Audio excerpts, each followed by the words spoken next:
8 ಮೇನಲ್ಲಿ ನಾವು ಬಂದಾಗ ಕರೆಂಟ್ ಹೋಗಿತ್ತು. ಕರೆಂಟ್ ಹೋದ ತಕ್ಷಣ ಮರ ಬಿತ್ತು. ಡ್ರೈವರ್ ಸ್ವಲ್ಪ ತಲೆಗೆ ಇಟ್ಬಿಟ್ಟಿದೆ ಅಷ್ಟೇ. ಆಟೋ ಡ್ರೈವರ್ಗೆ ಇಲ್ಲಿ ಹಾಸ್ಪಿಟ್ಲ್ ಇದ್ದಾರೆ ಅವರು. ಎದುರುಗಡೆ ಇದ್ದಾರೆ ಹಾಸ್ಪಿಟ್ಲ್ ನೋಡಿ. ರಸ್ತೆ ಈಗೆಲ್ಲ ಬ್ಲಾಕ್ ಆಗಿದೆ ಸರ್. ಹೌದು, ರಸ್ತೆ ಎಲ್ಲ ಬ್ಲಾಕ್ ಆಗಿದೆ. 2% ಬ್ಲಾಕ್ ಆಗಿದೆ. ಓಡಾಡಕ್ಕಾಗ್ತಿಲ್ಲ. ಸುತ್ಕೊಂಬಂದು ಎಲ್ಲ ಬಳಸ್ಕೊಂಬರ್ತಿದ್ದಾರೆ. ಕರೆಂಟ್ ಇಲ್ಲ, ಪ್ರಾಬ್ಲಮ್. BBMP ಅವ್ರು ಬಂದು ಮಾಡೋಕೇನಾದ್ರು. ರಮೇಶ್ ಅಂತ ಬರ ಬೀಳ್ತಾ ಐತೆ. ಬಿದ್ರೂ ಬಂದು ಇನ್ನೂ ಯಾರು ಅಟೆಂಪ್ಟ್ ಮಾಡಿಲ್ಲ. ಇನ್ನು ಬಡಿ ಈಗ ಆಟೋ ಒಂದು ಬಿದ್ದೈತೆ ಪಾಪ. ಅವನು ಎಲ್ಲೋಗೋನು ಯಾರು ಅಂತ ಗೊತ್ತಿಲ್ಲ. ಈಗ ಬಂದು ಯಾರು ಇನ್ನು BBMP ಆಗಲಿ ಯಾರು ಇದುವರೆಗೂ ಸಹ ಬಂದಿಲ್ಲ. ಇನ್ನು ಈ ಕಡೆ ಆಗಲಿ ಎಲ್ಲ ಕಡೆನೂ ಫುಲ್ ಇದಾಗಿದೆ.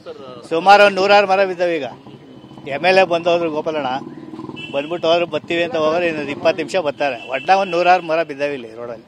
ಕಮಲಾನಗರದಿಂದ ಹಿಡಿದು ಫುಲ್ಲು ಓಡಾಡಕ್ಕೆ ಫುಲ್ ನೋಡಿ ಜಾಮ್ ಆಗಿದೆ ಗಾಡಿ ಎಲ್ಲ. ಮಳೆ, ಕರೆಂಟ್ ಇಲ್ಲ, ವೈರ್ ಇಲ್ಲ. ಈ ಕರೆಂಟ್ ಎಲ್ಲಿ ಬಿದ್ದೈತೆ ಅಂತ ಗೊತ್ತಿಲ್ಲ ಯಾರಿಗೂ. ಎಲ್ಲಿ ಕಾಲಿಕ್ತಾರೆ ಅಂತ ಯಾರಿಗೂ ಗೊತ್ತು. ಟ್ರಾಫಿಕ್ ಫುಲ್ ಆಗಿದೆಯಲ್ಲ ಸರ್ ನೋಡಿ, ಫುಲ್ ಜಾಮ್ ಇದೆ.